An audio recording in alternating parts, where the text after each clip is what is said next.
Welcome everyone to a special haunted edition of Tales from a Small Town Journalist.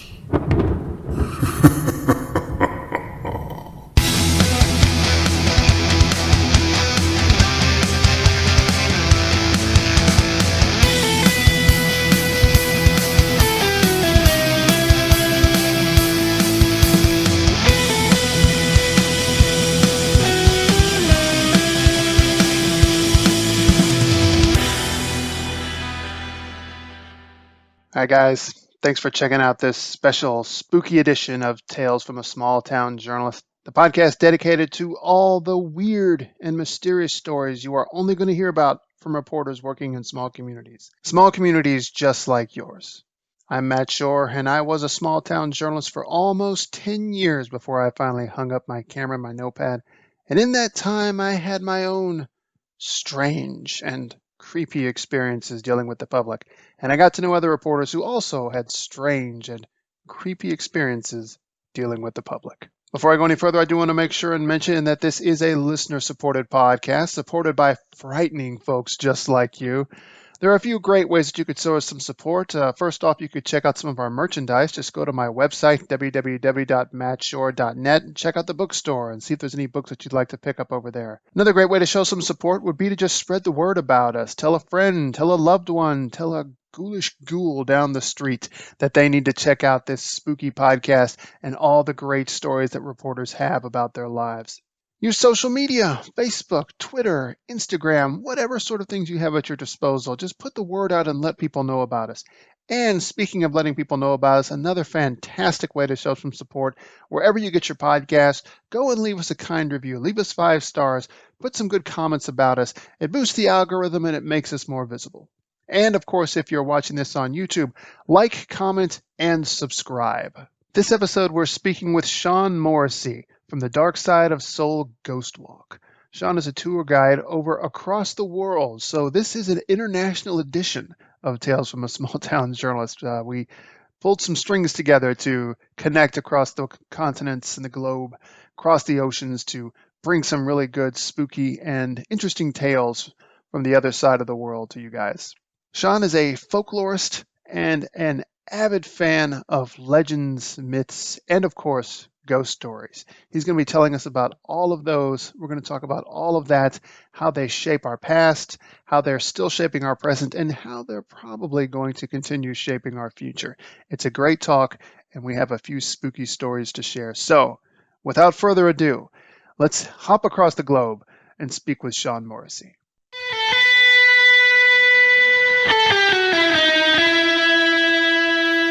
Okay, I would like to welcome Shawn Morrissey to Tales from a Small Town Journalist for this special Halloween episode. This is a really unique episode, first off, because it's international, since Shawn Morrissey lives over in South Korea, and of course I live right here in the United States.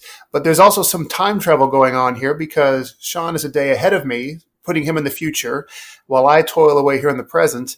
And at the same time, this entire episode is completely within the past because we're recording this so far in advance.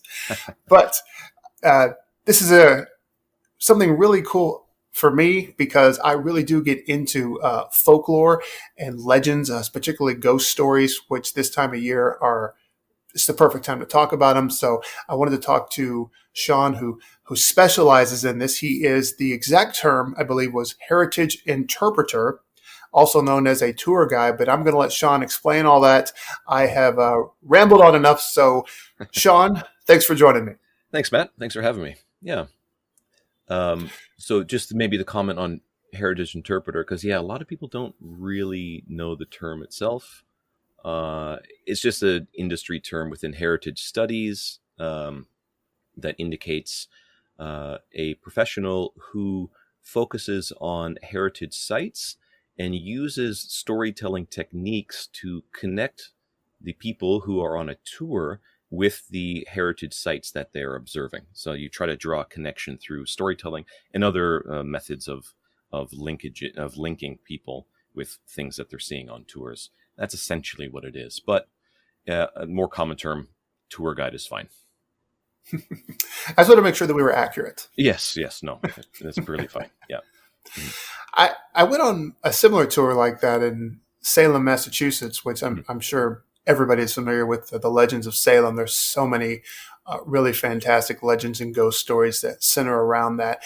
South Korea is is a place I'm not super familiar with, so I'm really interested in hearing more about this place's folklore and ghost stories. But we will get to that. But before we do, let's talk a little bit about folklore and ghost stories and legends and where it is that they come from. So you're you're much more of an expert on this than me. I'm just kind of an amateur who's fascinated by it. So uh, tell us a little bit about like where do these come from? How do they spring up, and then how do they endure for so long? Well, the root of folklore is right in the name. It's from the folk, very often from the common people, and lore meaning their beliefs and their understandings, ideologies, their tales, rituals, and their ways of life and things like that. So they generally, yeah, folklore is the beliefs and the lore of the people, right in the name. So um, they're found all over the world, of course, because people have been trying to understand their surroundings and, in a lot of ways, personify their surroundings for as long as humans have had civilization. So we put them together in folklore. Now, a specific thing about folklore that really separates it from, say, literature, so stories that we write down. Folklore originally has and still is oral. They're oral traditions. They're passed down from generation to generation orally. This is a really important aspect of folklore. That, like I said, that's really separates it from other forms of what could be said to be uh, legend telling and storytelling and whatnot. The reason they endure, I think, now I don't think there's any real consensus on why they endure, but I think they endure in part because we are interested in the past. And from a heritage perspective, like in, say, heritage studies, uh, one method of viewing the past is that you view it through people and what people believed in. Where history, the study of history, is just hard facts.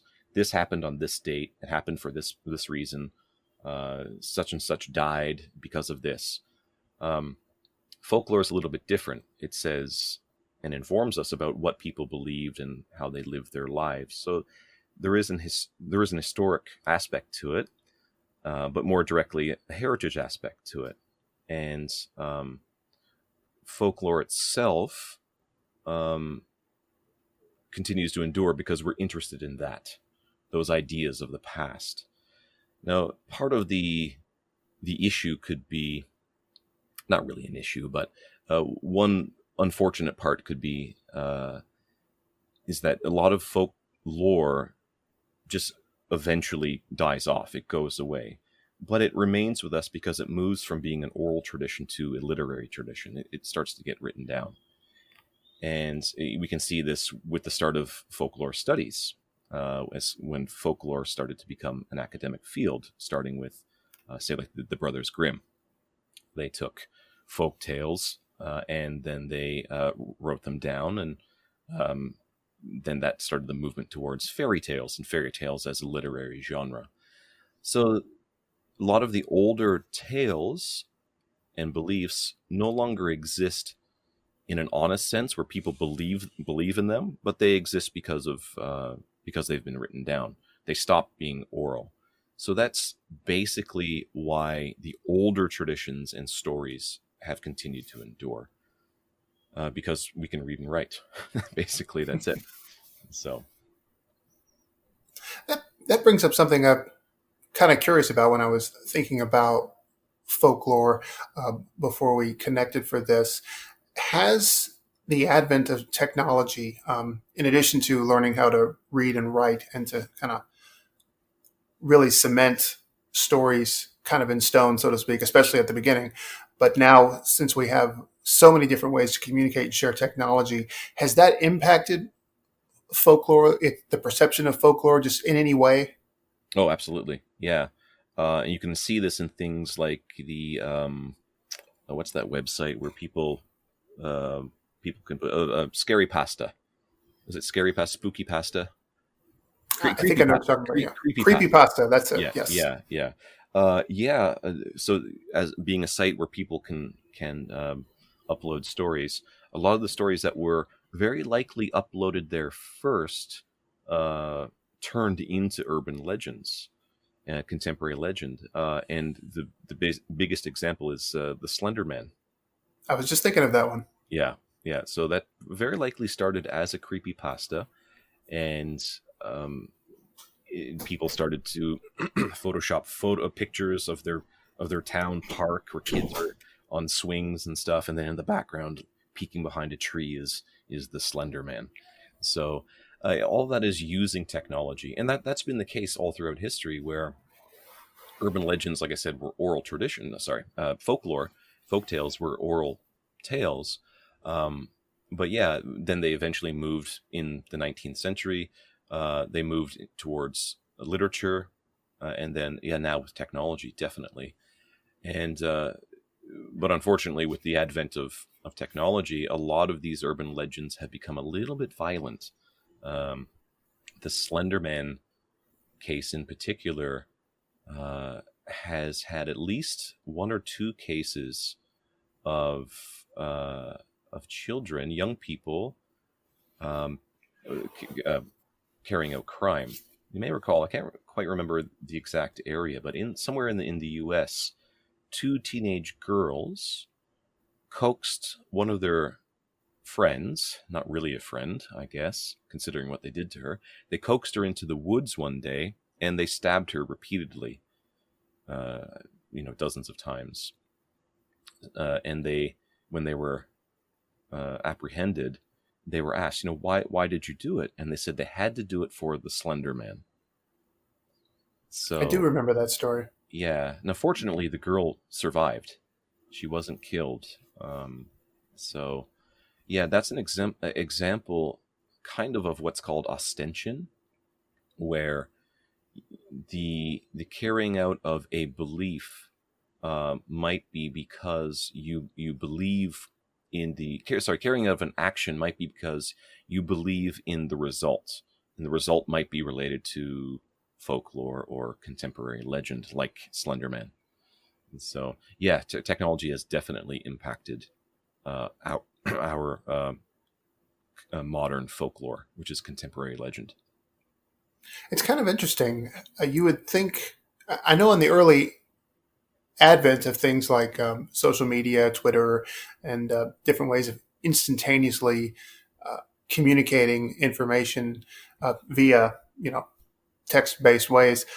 The thought was that that would make it easier to spread actual factual information, truthful information. But what we found out is, um, I'm not going to say the absolute opposite, but it seems like it was every bit as guilty of disseminating inaccurate information, and in this case, legends and myths that were just as prevalent before these things were supposed to, supposedly do away with it all.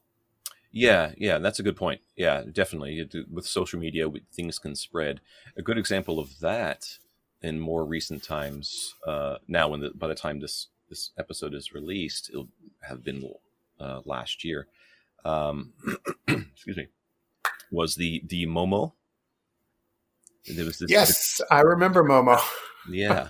So people were saying that it was popping up on YouTube Kids and things like this, and their kids were saying, and it absolutely was, and it allegedly had, um, very, it was trying to convince kids to kill themselves and all this kind of nonsense, um, and it was setting itself up to being a scapegoat for any child suicide or accident. People, it was being set up to be the cause of things like that. But it was all nonsense. It was all just something. It was a hoax that was perpetrated by somebody, and I didn't look too deeply into it. I have a couple of my colleagues who did. They were more interested in it, and yeah, it just turned out to be just a hoax. And yeah, social media was the perfect breeding ground for it to spread. spread wide, like be careful, your children are Momo are going to come and get your kids, and yeah, complete nonsense. But completely related to social media spreading this falsehood of a creature, and I don't. adults believing it. Yeah, I don't remember all the specifics about Momo because I looked it up at the time as information was coming out, and it was actually it was a close up picture Yes, of this piece of I think it was intentionally horror art. It was supposed to be scary, that's but it right. was like it was some sort of I think it might have been an actual like mythological creature that it was based on. It was sort of like a cross between a bird and a little girl, if I remember. And I even read the name of the artist who made it, and Momo, the name had nothing to do with the piece that he put together, and it had nothing to, and everything about the legend had nothing to do with his artwork. And I, I don't remember reading like what his thoughts were about it, but I'm sure he was a little bit horrified that It ticked this off. was, Yeah. yeah, I'd have been a little bit mad and, but also just kind of horrified that people were afraid I was terrifying their kids. At least if I didn't mean to. If I did, that'd be one thing, but Right. Yeah. Yeah. Momo is a good example of someone trying to craft a moral panic.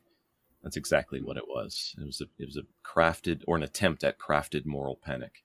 Um, and it didn't work, of course, I think, because it was folklorists who jumped on it and they're like, no, this is unsubstantiated nonsense. Um, uh, and yeah, it's about there's a couple other things involved in that, like a misinformed authorities in media, um, especially police. Like police were put out warnings against Momo, but I think people have to remember that authorities are often pretty inept when it comes to these kinds of issues. if George Romero has taught us anything, that is definitely the case. Okay. Yeah. So yeah, I think all around the world, yeah, most places that governments and authorities and police will hop on board, and they'll start believing these ideas that grow out of things like this. The satanic panic of the 80s is a good example. I was just thinking of that. That's Yeah. what Momo reminded me of. Yep. And the police were duped into perpetuating it. So the same thing with Momo. But so kind of part of what you were asking about how can the internet and social media kind of speed up the spread of this misinformation, but it can. So yes, like I said, it can, but at the same time it can also slow it down, because there are experts will say no, this is nonsense, and then they start explaining why it's nonsense, and then that spreads as well. So there's a really fast counterbalance, where in the 80s with the satanic panic and everyone was blaming Ozzy Osbourne for everything, and then in the 90s it was blaming Marilyn Manson for everything, all those scapegoats. It was really slow because media was on board, and the only media was controlled media, the media that we had access to. But now media is social, so yeah, it can just as quickly slow the spread of contemporary legend to the point where it's being believed and people are fearing it, just as well as it can be sped up by people who are believing it. That's yeah. The entire process, basically, from start to finish, just gets sped up, I guess, because of today's technology. Yeah, absolutely. Yeah, for sure. And I was, as a journalist for 10 years, in a sense, folklore and I were kind of at odds because so many times, on a smaller scale, not so much like with ghost stories or Momo or whatever perpetuated ideas or moral panics, there might be this kind of thought about certain things happening in your community and why. And as a journalist, you go in and you kind of shine a light on it and you expose, you say, okay, here is actually why it's happening. And you study it all factually. So you're, in a sense, it sort of feels to me like I felt like journalists and folklore just in itself were almost like at odds in a sense, because it was always my job to if there is this myth about why elected officials are doing a certain thing, because I can remember a few local legends of my town. There was this really gruesome murder that happened to a very young girl. She was 18 years old, and the case went unsolved for, I think, more than a decade, long time. And I mean, to this day, people have been arrested, and some people are convinced that it still is an unsolved case, that there are still people walking the streets who are guilty. That could very well be. But I mean, there were people had ideas that it was somehow part of this conspiracy that involved the city chief and the mayor, all about this. And I would ask people, like, you really think that, I don't want to diminish this girl's worth, but do you really think that somehow an 18-year-old teenager figured into some kind of conspiracy going on with the city? Yeah. And so my job during that time was to put out the information as police were presenting it, and just like, here it is, here are the facts. You decide for yourself. And some of it worked, some of it didn't. I think there are still myths abounding about that particular story. Yeah. Yeah, that's a good example of how people have long needed explanations for things. And it comes right down to our ancient ancestors needing to explain the sun, needing to explain how water moves, and how both of them nourish us, because they didn't understand it yet. So they created their myths, and especially origin myths and things like that, deities and whatnot, all grew out of that. But humans still have that. We're now thousands and tens of thousands of years separated from those ancestors, but we still have this thing in our brain that, I have to understand this. And people are fascinated by mystery. They want to explain things. I think that's a really interesting aspect of just humanity. We need things to be explained. So if a murder, something as horribly unjust as a murder, especially in a small town, goes unexplained for so long, people would just come up with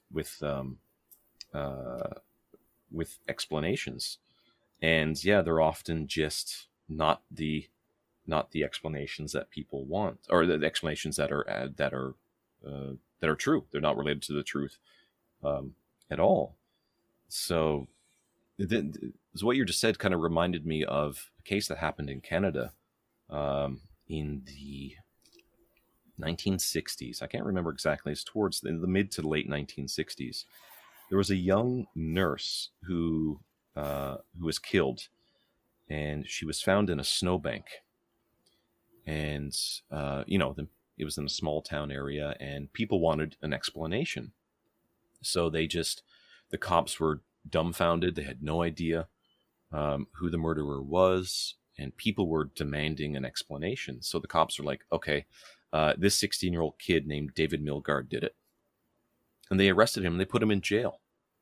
And he was in jail until the late 1980s, for 20 odd years.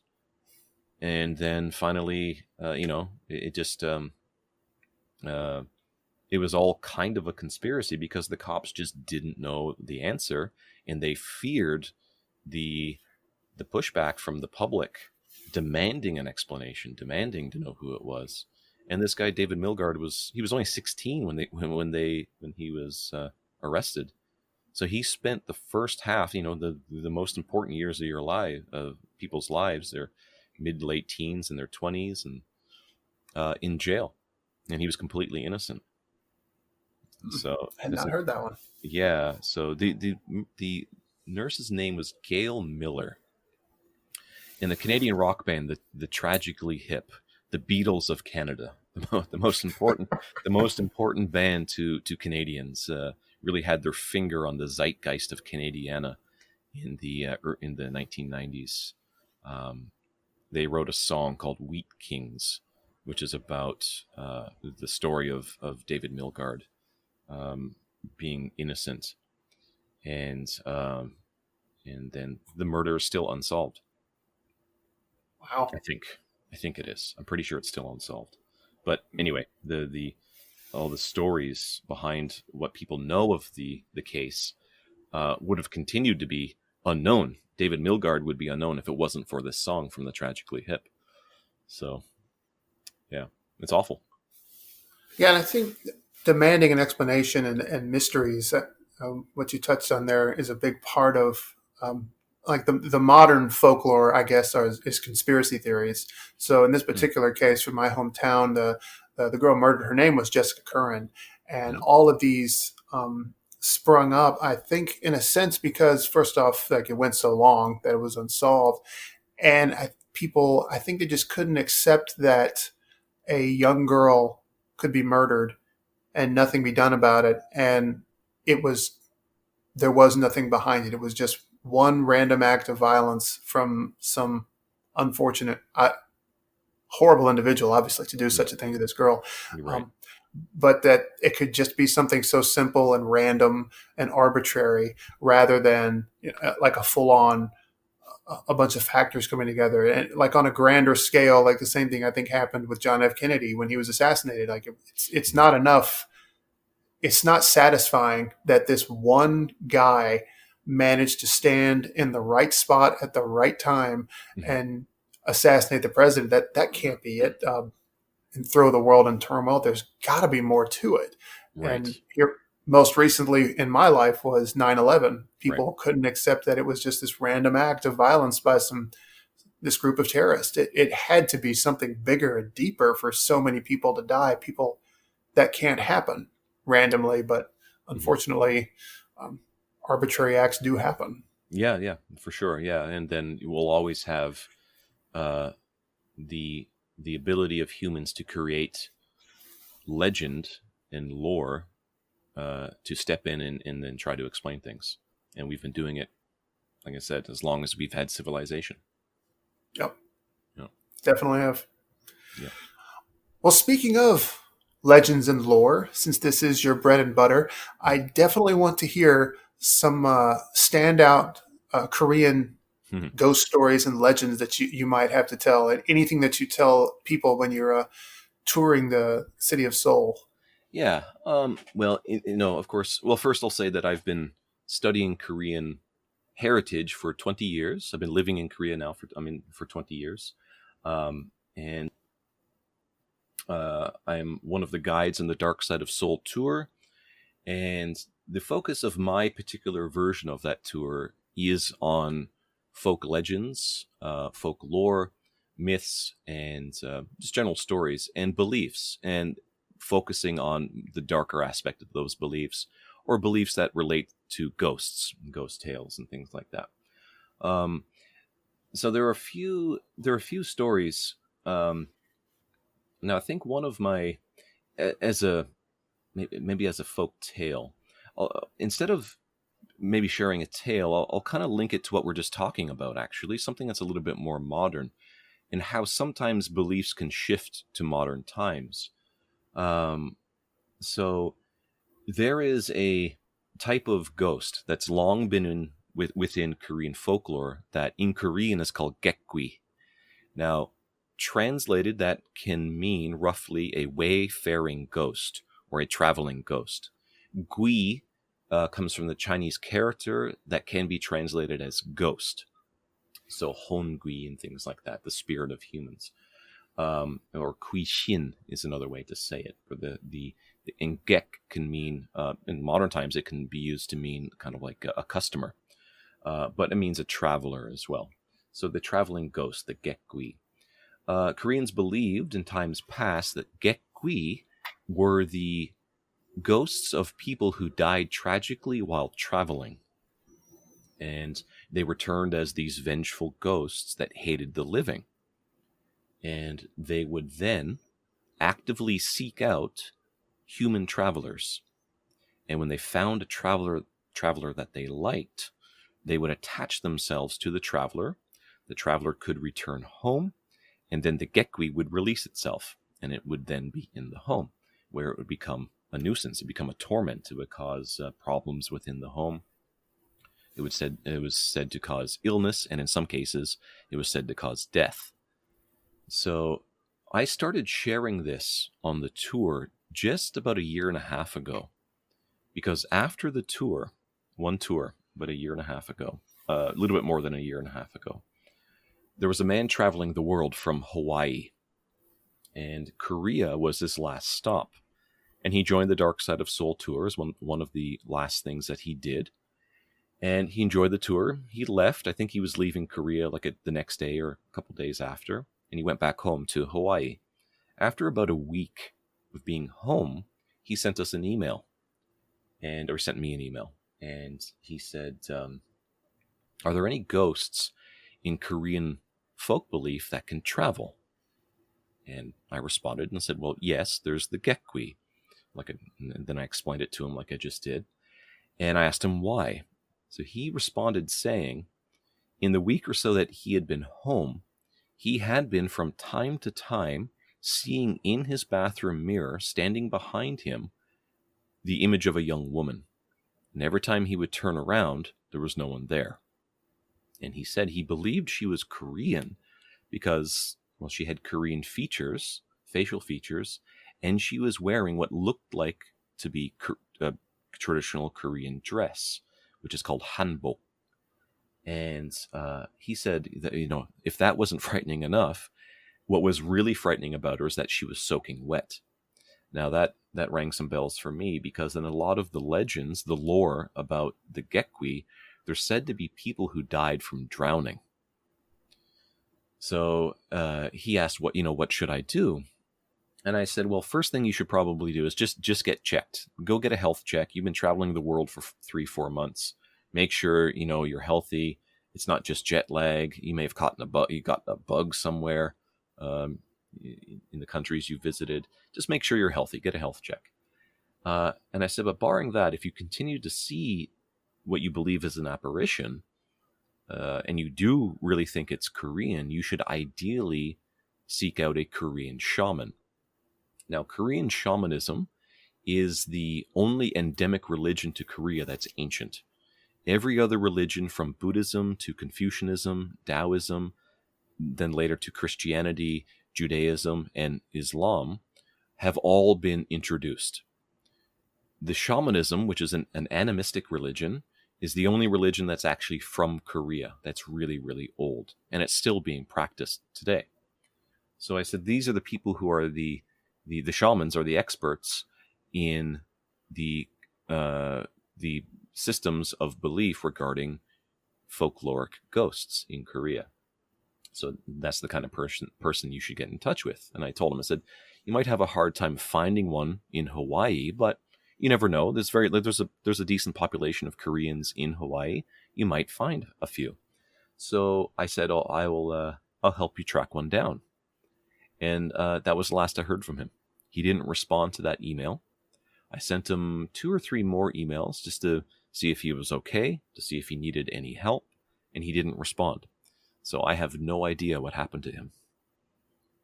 So that's a story that happened directly on the tour, related directly to our tour, that involves an ancient folkloric ghost. Did you recommend in one of those later emails that he contact a group of paranormal researchers based out of New York City? No, I didn't. I Sorry, I had to throw that in there. I should have done that. No, that's completely fine. I love throwing in the pop culture that mixes with a lot of the stuff that I love. So, and I think you do too, obviously. Yeah. So, no, I did not. When you were talking a little like towards the beginning of the tour, or of the episode, how like we're in the past here, and like we're like I'm in the future, I'm yesterday, you're yesterday, I'm tomorrow. The first thing I thought of was Doc Brown. So I thought of Doctor Who. Okay, there you go. Yeah, same thing. Yeah. Time is not linear. It's this big ball of timey-wimey stuff. That's right. So, yeah, so that's something, not so much a legend, but or a folktale, but yeah, a modern example of something that's allegedly happened, that I experienced through one of my tour guests, that is connected to ancient folk beliefs and ghosts.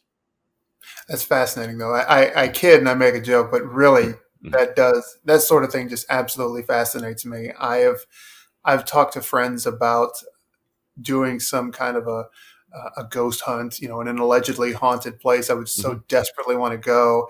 And everybody else says to me, like, aren't you afraid of what might happen? And my answer is like, if I honestly came face to face with a ghost, I would probably be like Ray Stantz from Ghostbusters. I would be excited first. It's like, oh my gosh, I'm really seeing a ghost right now. Right, And right. then I'd worry about being scared. First it'd be just so cool. Like, I'm actually seeing one. I never thought I would.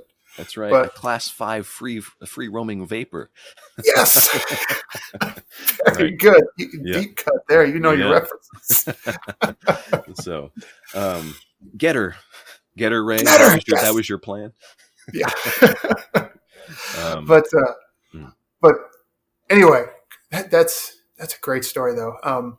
Any other ones that you've got to share for us before we move on to putting in some plugs? Yeah, I could have a couple more if you like. I can share one that's an actual older urban legend. I'm sorry, it's still fairly early in the morning here. I had a tour last night, got home late. I had some scotch. Mumbling words. Um, an older folktale, and this dates back to the tale itself doesn't date back to the 7th century, but the time frame dates back to the mid 7th century. So in the mid 7th century, there was a queen of the Shilla dynasty, which is one of the very old ancient dynasties of Korea, and her name was Sunduk, and she is without question one of the greatest rulers to have sat on the throne on this peninsula here in Korea, the peninsula that's now called Korea. She was important not only in her lifetime, but in all the centuries since, that still today she influences a lot of Korean thought for some people. But also in the centuries since she's been dead, she's influenced a lot of folk tales, and especially folk tales that involve the foundation of ghosts. So one of my favorites talks about one version of it, because one thing to remember about folk tales is that, being oral traditions, they often shift over time. So it's not like, when you read ghost stories from M.R. James, it doesn't change because he wrote it down. It's just a story. Folk tales are ancient, so they often shift over time, being oral traditions. So one version of this folk tale about Queen Sunduk talks about a commoner, a man named Jigui. And Jigui was just a normal guy, and he lived in the capital city of Gyeongju, which was the capital city of the Shilla dynasty. And he was completely infatuated and in love with Queen Sunduk. So a lot of the records that describe Queen Sunduk say, she was very wise, she was very compassionate, a very excellent politician, and she was super hot. So all the guys, the young people, especially the men, were completely in love with Queen Sunduk, including Jigui. So Jigui would walk around the city streets just calling out Queen Sunduk's name. He's like, oh, Queen Sunduk, Queen Sunduk. And he was driving everyone crazy. So the royal messengers, went to the queen and said, this guy Jigui is driving everyone nuts. What do you want us to do? Now they were expecting her to say, cut off with his head, get rid of him. But instead she said, I'll meet him. She said, I love my people. I have no trouble meeting one of them. So go back and tell Jigui that I'll meet him tomorrow in the Buddhist temple, the local Buddhist temple, after lunchtime prayers.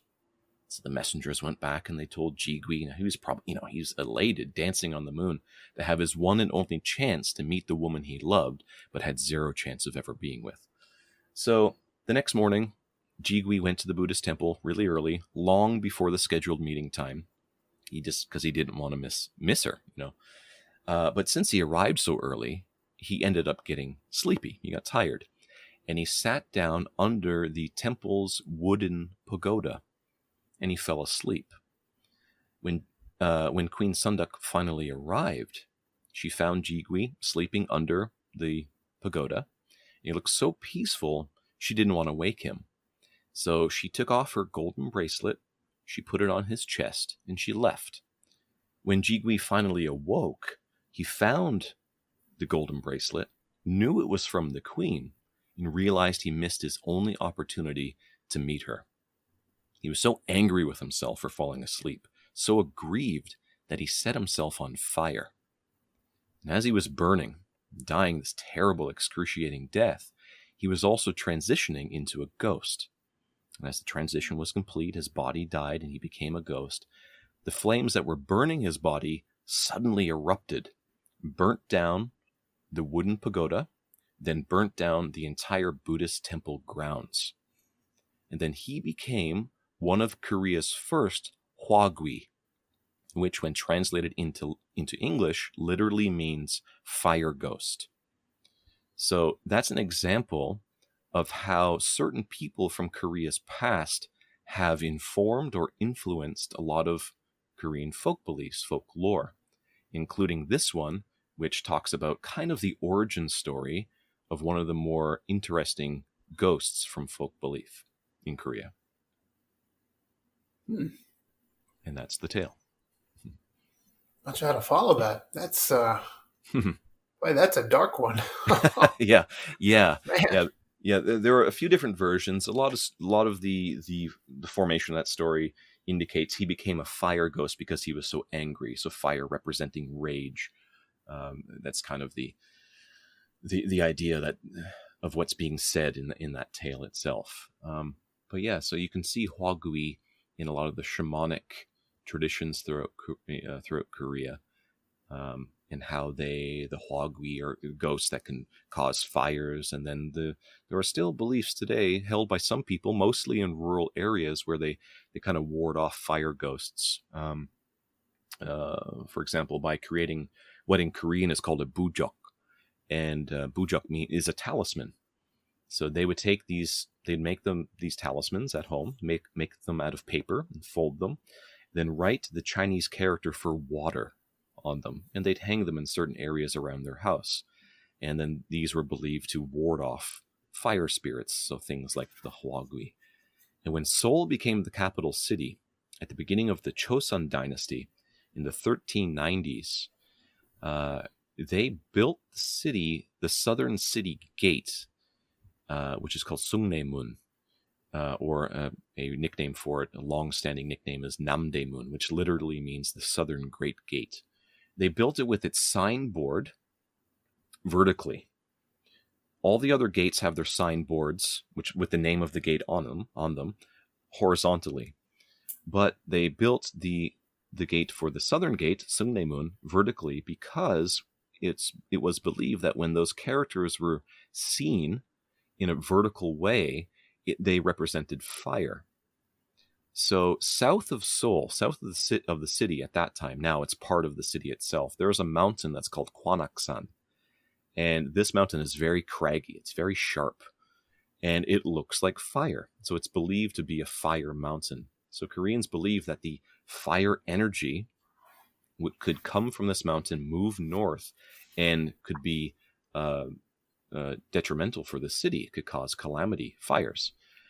So they built the signboard as a way to kind of ward off the evil spirits, the fire spirits that could come up from this mountain in the south. And if you visit Namdaemun today, it's a replica. It was ironically burnt down about 12 or so years ago, 10 years ago. It still has its signboard written, placed vertically, and the characters written vertically. That tradition that's been followed for 600 years. That's fascinating. Mm-hmm. Yeah. Now, another story.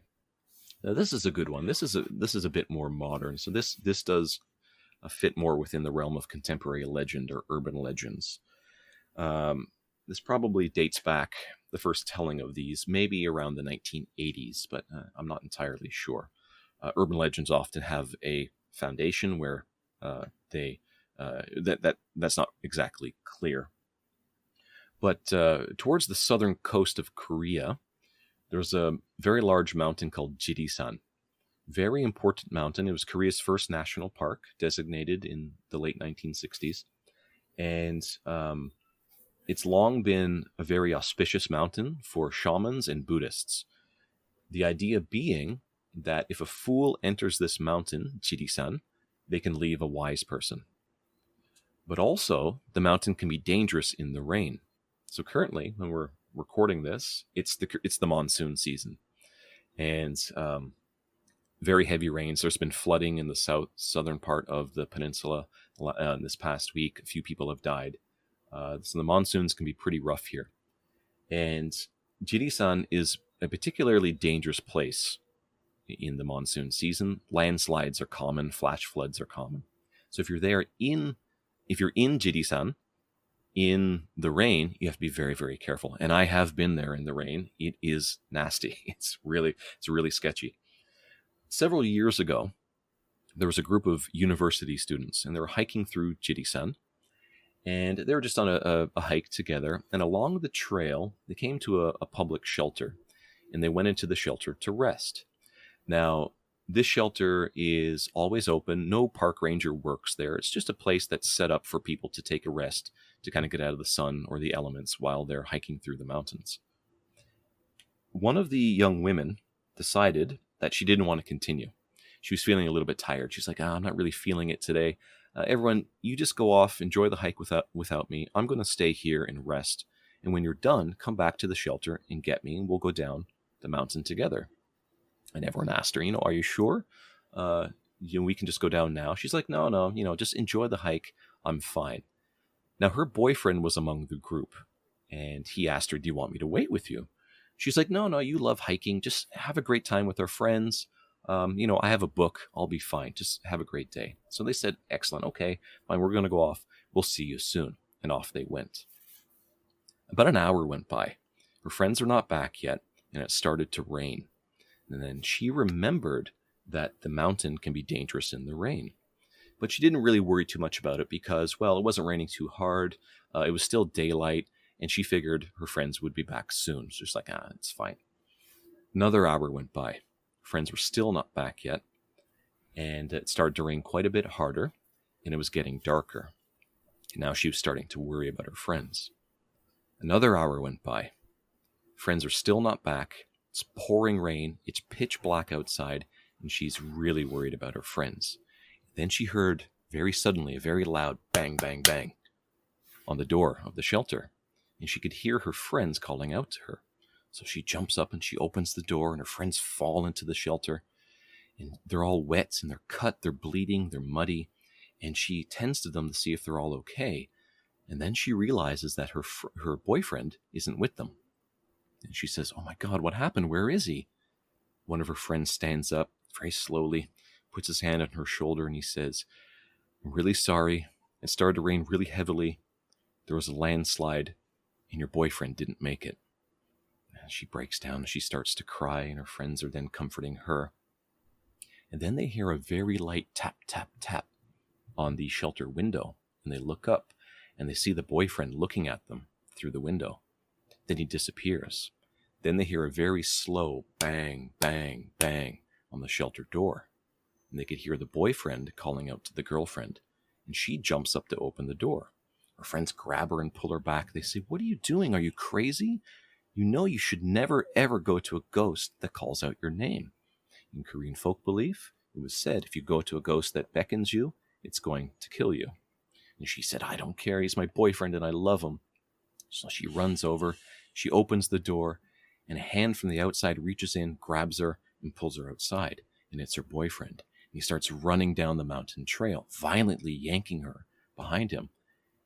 And it's pouring rain still. She's getting soaking wet. She's slipping on the muddy trail, hitting rocks, getting bloodied. And then after a minute or so of that, she comes to her senses and she pulls back from her boyfriend. And she says, what's going on here? I'm so confused. What's happening? Her boyfriend stands up a little bit, puts his hand on her shoulder, and he says, I'm really sorry. It started to rain really heavily. There was a landslide, and none of our friends made it. I don't know if the audio caught this, but some thunder sounded just outside my window as we were finishing up that story. Perfect. And as I was telling that, I was just saying it's the monsoon season here. The clouds started to roll in just as I was telling that story. If only we'd had cameras set up to pick all that up. Yeah, I know. Yeah. Well, that That I think is a perfect story to wrap things up on. That was pretty good. Mhm. It's not easy to make me feel some feel chills listening to a story, but that one pulled it off. So well done. Good, good, good. Well, before we wrap things up, I know you've got some plugs you'd like to make, so I Yeah. will hand the floor back to you to plug anything and everything that you want. Okay, thank you. Yeah, so if anyone's interested in the work that we do, we're most active on Facebook. We do have a website, darksideofsoul.com. But you can go to Facebook and just search Dark Side of Soul. You'll find us. It's a very active page where we always have updates there. We often we post like urban legends and links of true crime that's happening, mostly currently in Korea. A lot of contemporary crime. We'll post links to that. So a lot of interesting stuff there on that page. We do have a podcast. It's Dark Side of Soul podcast. So if you just do a Google search, Dark Side of Soul podcast, you'll find it. We're everywhere. We're on Stitcher, Apple Podcasts. Is that they recently changed the name? Is that right, Matt? Is it I called know it is Apple? iTunes. Yeah, I think It- they recently changed. I think it's just called Apple Podcasts now. But anyway, oh, I'm you'll not up on that. yeah, I think so. I think so. But we're also on Spotify and things like that. So you'll find us wherever, like whatever your podcatcher is. You'll find us. You can just do a Google search, Dark Side of Soul podcast, and you'll find us. Dark Side is 2 words, just so you know. And we have released a comic book, and now publicly, I want to thank Matt for supporting that. And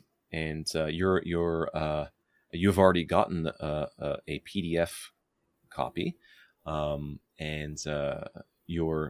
Matt, your physical copy will be on the way soon. And the I await with bated breath. I really am eager to yes, see this thing. yeah, good. The artwork. I don't want to interrupt too much. The artwork is so good in this thing. Yes, that's Tim Bauer, and you've worked with Tim as well on some I stories have. that we some comic stuff that we did together several years ago. Yeah, Tim does great work. If everyone wants to search Tim Bauer, Tim's not very active on social media, but it's Tim Bauer, Bauer. If you search Tim Bauer comics, you might come up. You might find him on social media. He's not that active, unfortunately, but he does excellent work. So the comic book is Dark Side of Soul, Weird Tales from Korean Lore. And it is kind of a culmination of my love for the comic book medium, which is how Matt and I met, actually, on the Superman homepage. But it's specifically my love for horror comics, long loved horror comics. And on our podcast, actually, there is an episode, by the time this is released, that this podcast is released, our Dark Side of Soul podcast episode talking about the comic will have been released. So you can go back and go through the archives and you can find that episode where we chat about the making of the comic and some of my history with the comic book medium, especially horror. So it's a blending of that, my love for comics, especially horror comics, and folklore. And then, of course, specifically Korean folklore. So the comic is set up being influenced by anthology horror like Tales from the Crypt, House of Secrets, Unexpected, Ghosts, kind of the older stuff. Creepy, of course, from all the stuff like the Warren magazine stuff, Bernie Wrightson kind of stuff from the 60s and 70s. The Dark Side of Soul comic is an anthology. It's 3 stories. The horror host is a tour guide. So the framing story is designed as a tour. It's a Dark Side of Soul tour.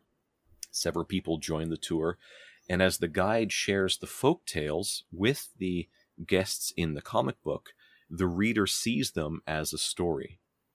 And there are 3 stories, and then they're told that way. And then there's framing stories between each story, each main story, the same as you would see in like Tales from the Crypt, the Vault of Horror, and things like that, or the Vault of Fear.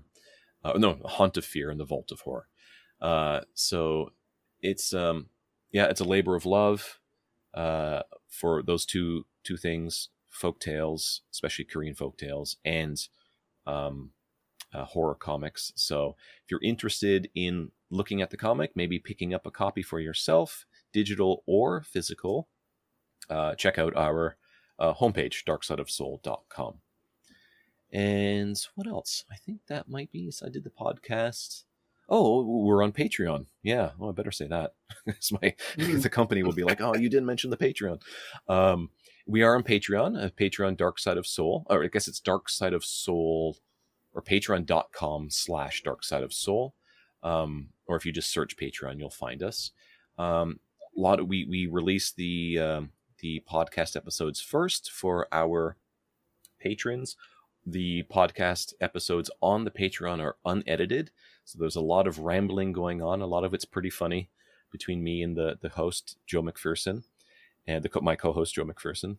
And there's also, I do another series on there called Weird Tales from Korean Lore, which I took from the comic book Dark Side of Soul, Weird Tales from Korean Lore, and I share Legends. It's an audio series. They run between 6 and 10 minutes long, and I tell folk tales from Korean tradition. So it's a lot of fun. You'll get that if you become a patron as well. And there's other stuff that we have on there as well. We even have loot. We send out loot once a month to our top tier patrons globally and internationally. A lot of kind of ghosty horror related loot. That's a lot of fun. So yeah, so that's that. I think that's everything. All right. Well, very cool. Well, as we wrap things up, I want to say thank you again. This was really cool, really fascinating. Like I said, I love folklore. I love ghost stories. So all of this was just a real treat for me. So thanks very much for joining me and doing this. No, thanks, Matt. Yeah, thanks for having me. This was great.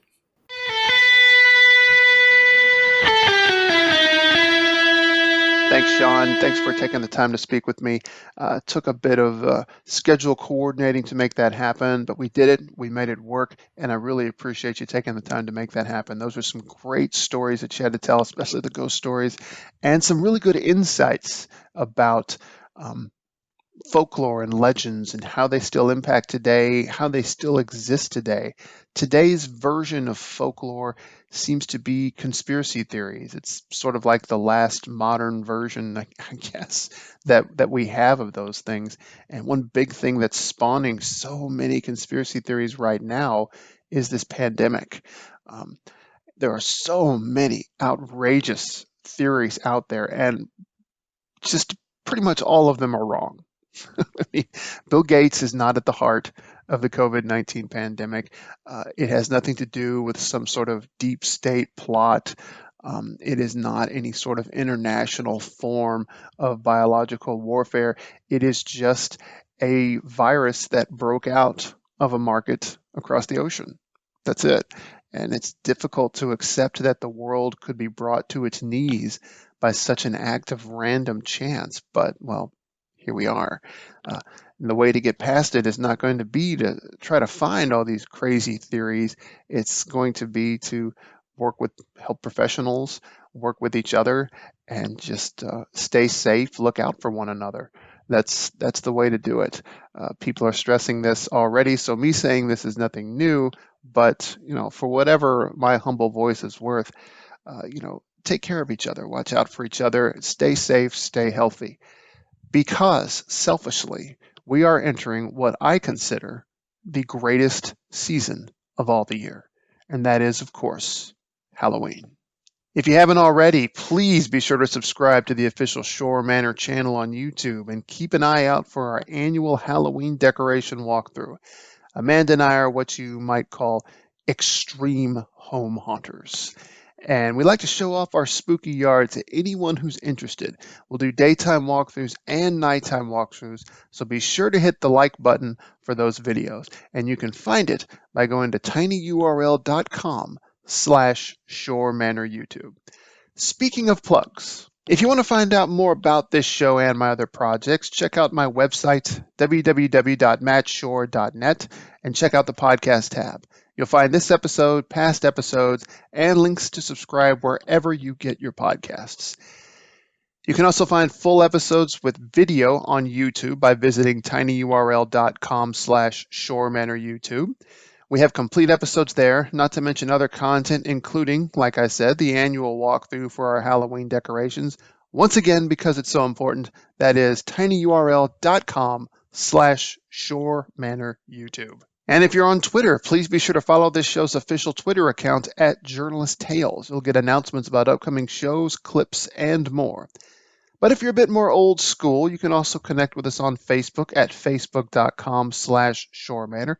We stay pretty active there, and you'll see updates about this show and all my other projects. Finally, if you would like to connect directly with me, here's how you can do it. You can find me on Twitter at @TheMattShore and on Instagram at The Shore. You can also reach out the old-fashioned way via email at mattshore@hotmail.com. And again, you can find all sorts of info about me and my projects on my website, www.mattshore.net. So thanks again for checking out this episode. Keep listening, keep reading, and given the time of year, happy haunting.